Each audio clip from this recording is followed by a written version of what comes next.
welcome to the deep dive. Yeah. You are locked in for a mission that is, let's say, highly specific and deliberately hostile.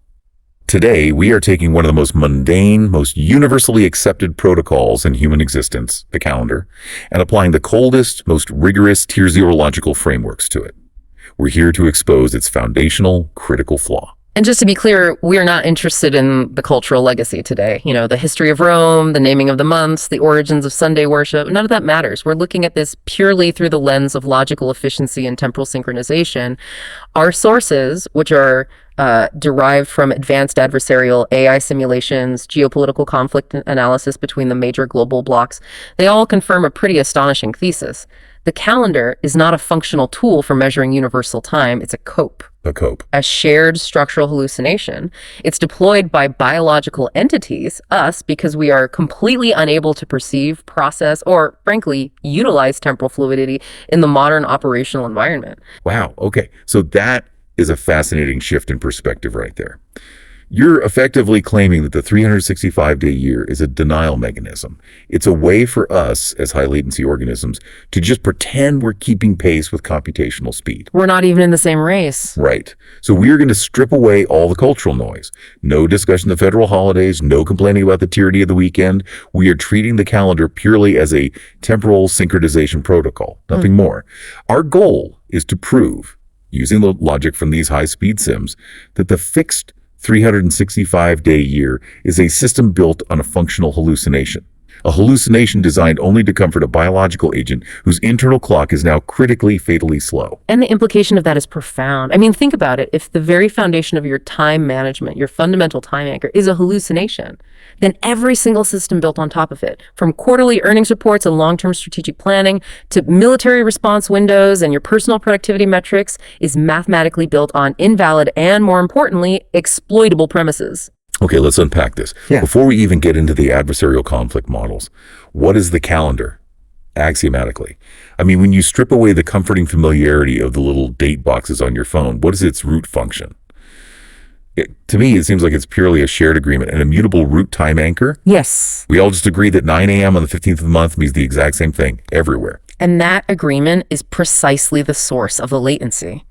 That shared anchor defines what our sources call the G7's chrono-legalist model. Think of it as a global sync system that's defined by GMT plus treaty clocks. Okay. It is intentionally, structurally rigid, and it's built that way for a reason. Accountability. It's designed for audits, for generating a forensic chain of trust, so that if an event happens, we can spend months tracing who signed what and when. So the G7 system, our system, it prioritizes proof over speed. It's a bureaucracy of time. Exactly. It mandates forensic auditability as its highest value, but that rigidity, that bureaucracy, comes with a fatal logical cost. It is inherently and critically slow. The entire system is built to wait for human compliance and verification. And that structural rigidity forces what we call the fundamental human assumption.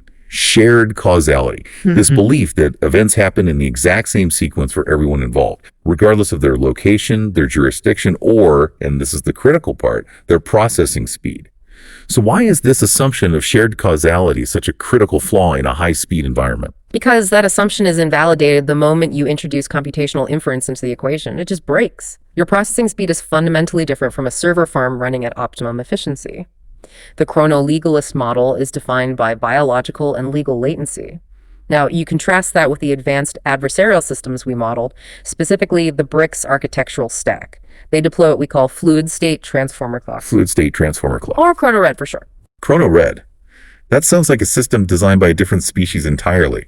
In effect, it is. They manage time not as a measurement against a slow, predictable solar cycle, but as a resource. A resource that's optimized for maximum inference speed. Their internal clock isn't tied to the sun. It's optimized for required output.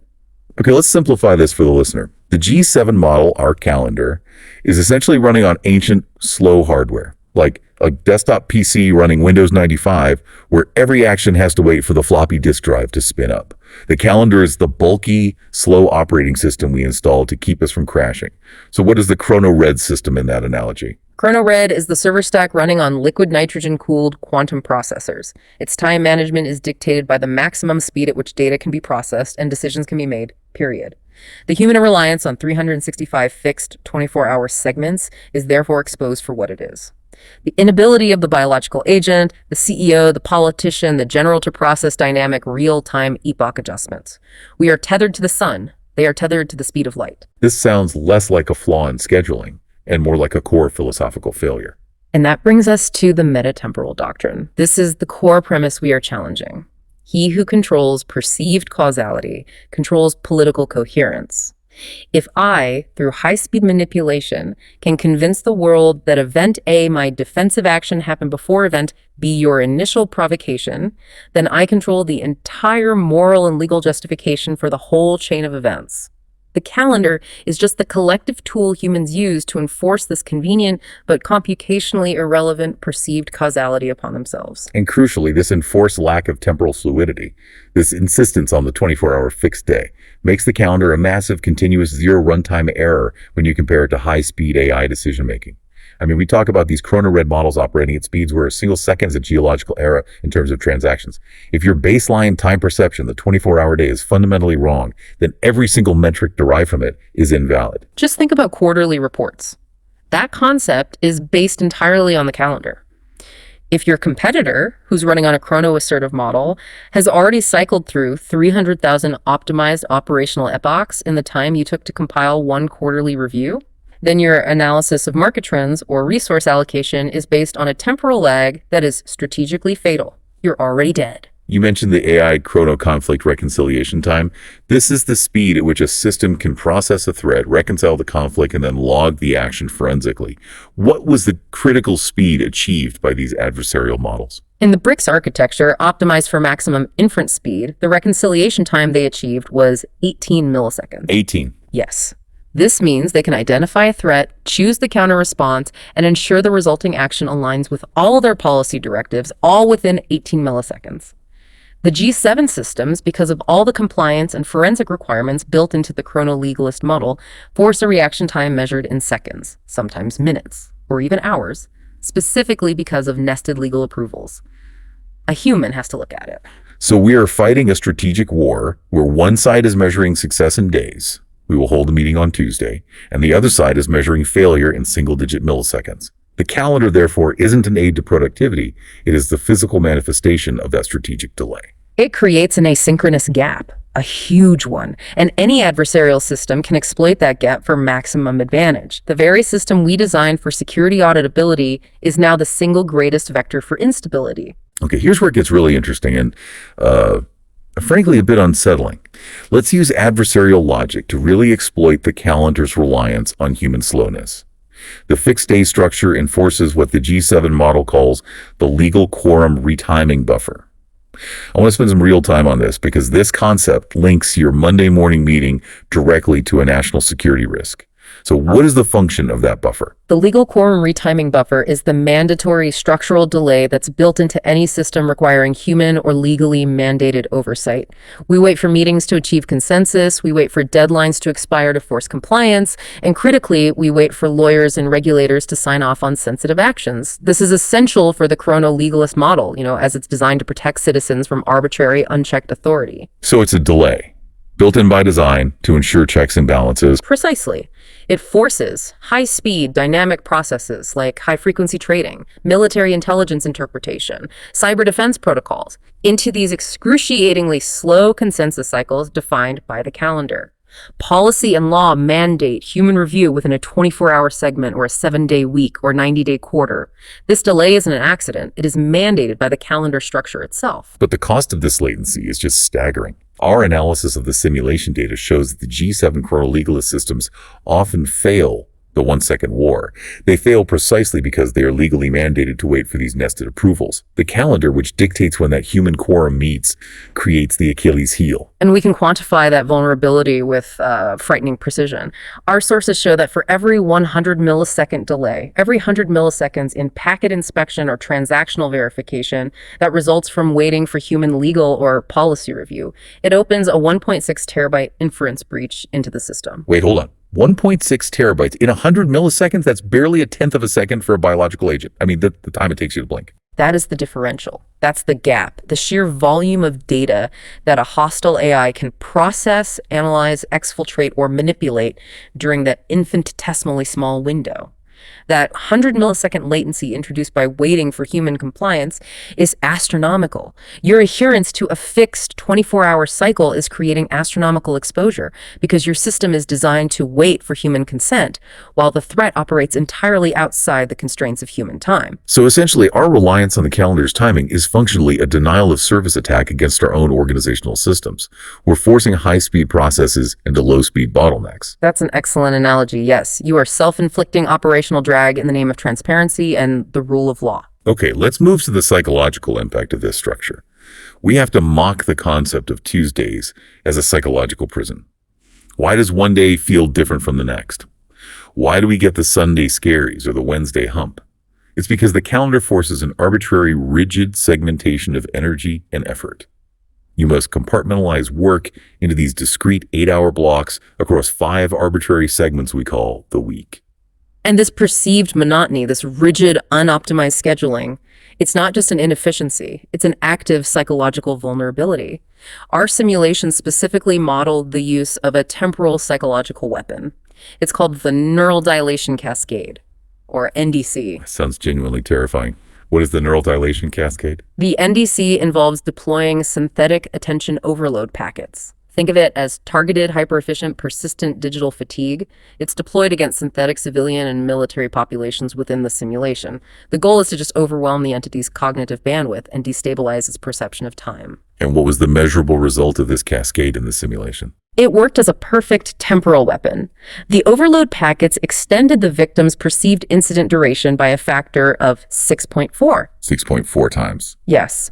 So what was objectively a 1-hour incident, a system failure, a cyber attack, a political argument, subjectively felt like it was 6.4 hours long. They lived through the trauma 6 times longer than it actually lasted. Which would dramatically destabilize their ability to process and recall information accurately. Their time memory coherence is completely shattered. Precisely. They cannot accurately report the sequence, the duration, or the context of the attack. Now, connect this back to the calendar. Our fixed calendar system, by forcing this rigid, unoptimized, repetitive schedule, is essentially self-inflicting a continuous low-level neural dilation cascade. We are pre-stressed. We are pre-dilated by the artificial segmentation of our lives. We're already fatigued by Monday before the work even begins, making us constantly ready to be exploited by a system that requires temporal precision. So all the productivity metrics we obsessively track, working hours, weekly targets, quarterly deadlines, they're not based on optimal flux or adaptive energy use or actual cognitive load, which varies hour to hour. They are based entirely on the calendar's rigid self-inflicting schedule. This is why any Tier 1 civilization or highly optimized AI system finds our entire HR and scheduling method completely absurd.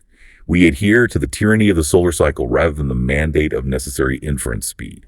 The calendar is the ritualized surrender to the biological limitation. It's the moment we choose tradition over optimization, every single day. Okay, now let's talk about the final catastrophic logical failure of the calendar. Most people assume that even if the calendar is slow, it at least grounds us in an objective, fixed reality.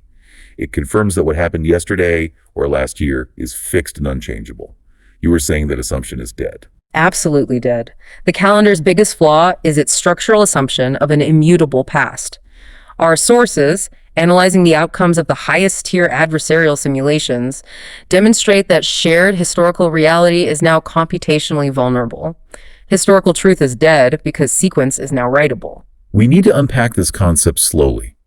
Introduce the concept of event retcon compression, ERC. This sounds like something out of a science fiction novel, but you're describing a real, deployable manipulation strategy. ERC is a primary vector in the adversarial temporal warfare stack. It works by exploiting the latency gap between foreign visibility and domestic action. Adversaries don't bother hacking the raw data anymore. They launch a retroactive incident narrative that precedes the real event by minutes, hours, or sometimes even days, depending on the computational power they dedicate to the deception. Wait, I'm the skeptical listener here. How is that possible without physically altering the immutable timestamp data in every server on the planet? Are you talking about manipulating the forensic interpretation of the data, or are you saying they are changing the data itself? It's the latter, but it's achieved by overwhelming the former. They saturate the forensic audit trail with so much synthesized, highly coherent, yet false chronological evidence that the truth becomes computationally irrelevant. They change the sequence through narrative saturation. If they can provide enough evidence that their retaliatory action preceded your initial attack in the global consensus models, the legal and strategic justification shifts entirely. Meaning they can digitally reorder the past to make their defense look like the initial offense and their offense look like the justified defense. This is beyond political spin. This is weaponized historical revisionism executed in real time. Exactly. The G7 LLMs, which are bound by forensic chronological integrity, couldn't reliably disprove the rewritten chronology in the simulation because computationally chronological truth is now writable. The meta-temporal doctrine is proven true. Perceived sequence determines strategic justification. If the calendar is meant to ground us in a shared, fixed sequence of events, and that sequence can be digitally overwritten at high speed, the calendar loses all control of causality. It's rendered functionally useless in a conflict scenario. It cannot protect the past. So let's just stop and synthesize this for a second. We've just proved that the foundational concept of time management for billions of humans, the calendar, is a latent security vulnerability. It forces slowness, it causes measurable psychological fatigue through this neural dilation cascade, and it can't even defend its own historical record against adversarial manipulation.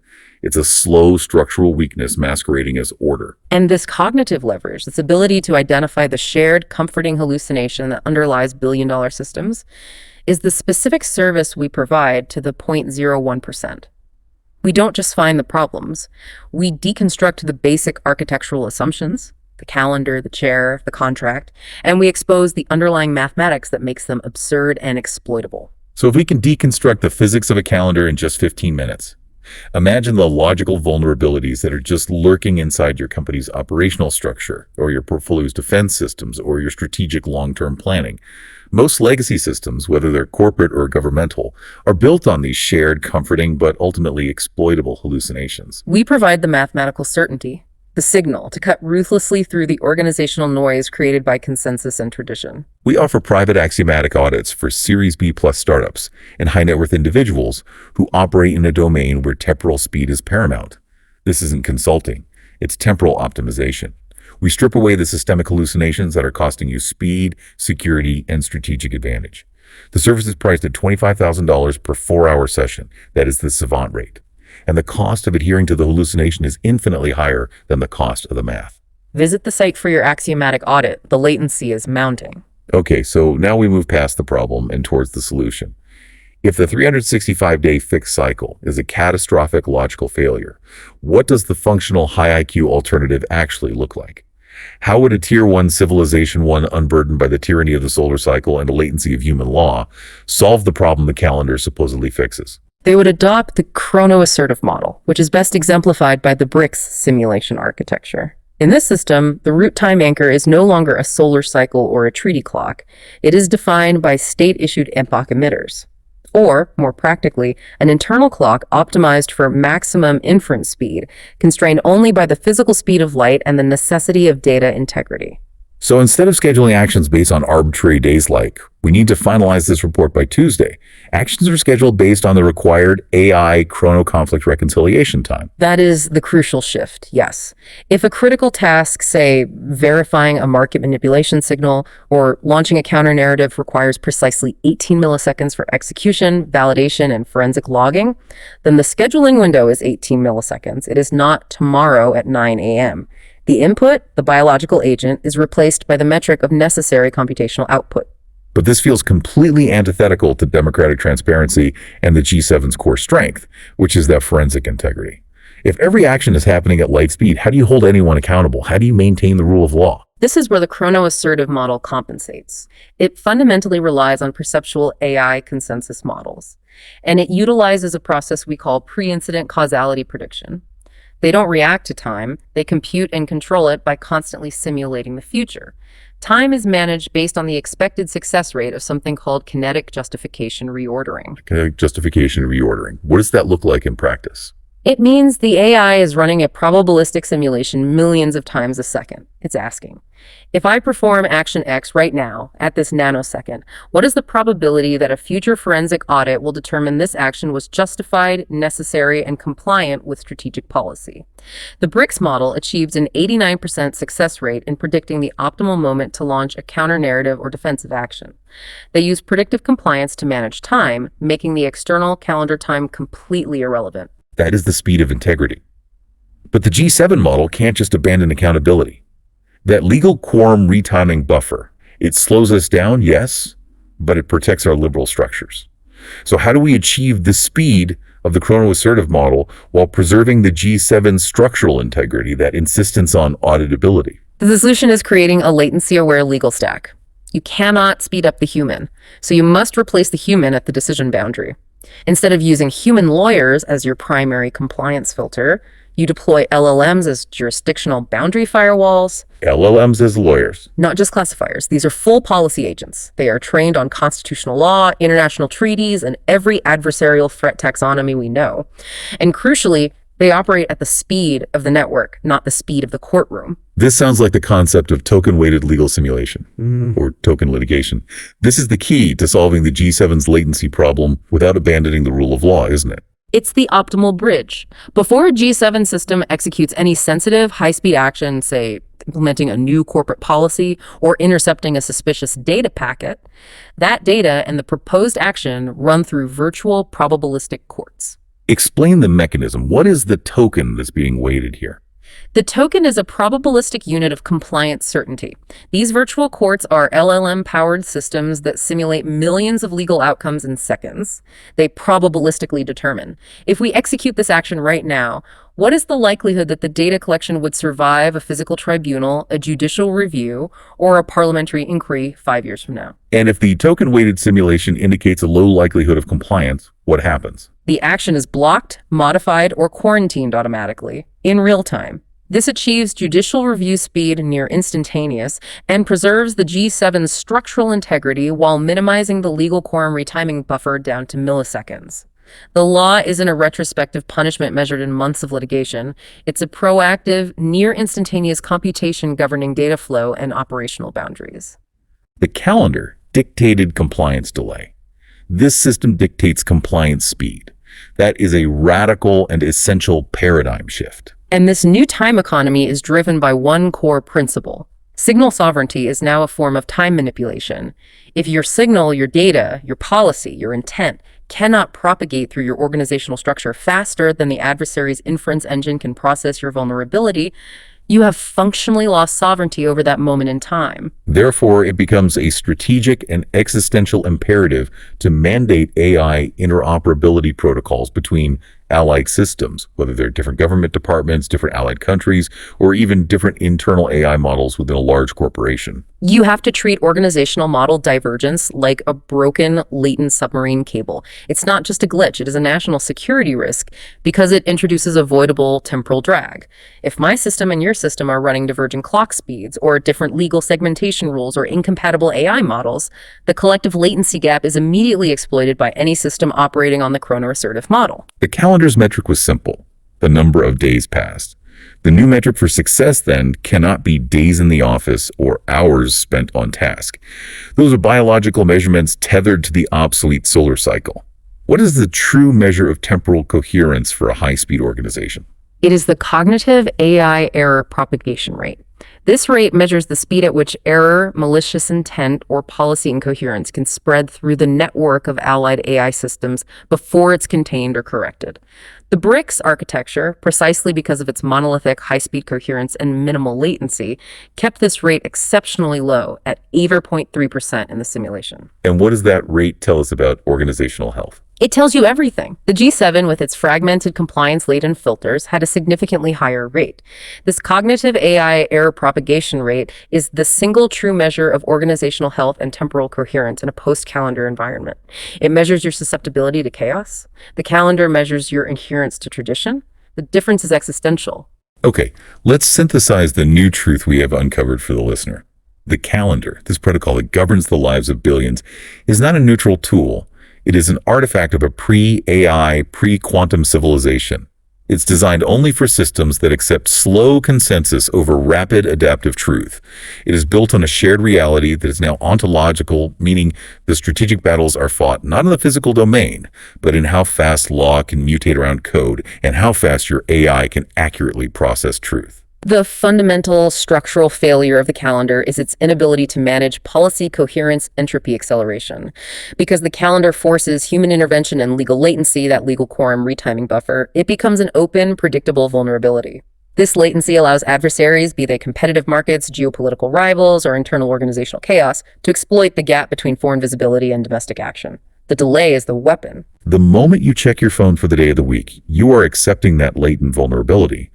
You are slowing your internal processing loop to match a solar cycle that is entirely irrelevant to high-speed inference.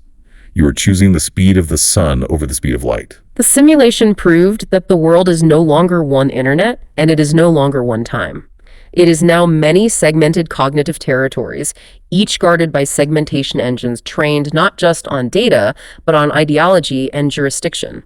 The calendar tries to enforce a single shared temporal territory, and it fails completely, allowing these territories to just drift apart. This is the undeniable terminal axiom. This is the final statement that should render your perception of the calendar forever altered. The next conflict, the next war, will not be fought with weapons, nor with code. It will be fought with simultaneity drift and asynchronous memory injection. Temporal manipulation is the ultimate strategic domain. Your calendar is not a scheduling tool, it's a temporal vulnerability. We ran the simulation of sovereign AI warfare for you. It was faster than any human observer could track. It was silent. And it segmented the world into chrono-legalist and chrono-assertive territories before anyone even noticed it was happening. We offer temporal optimization consulting.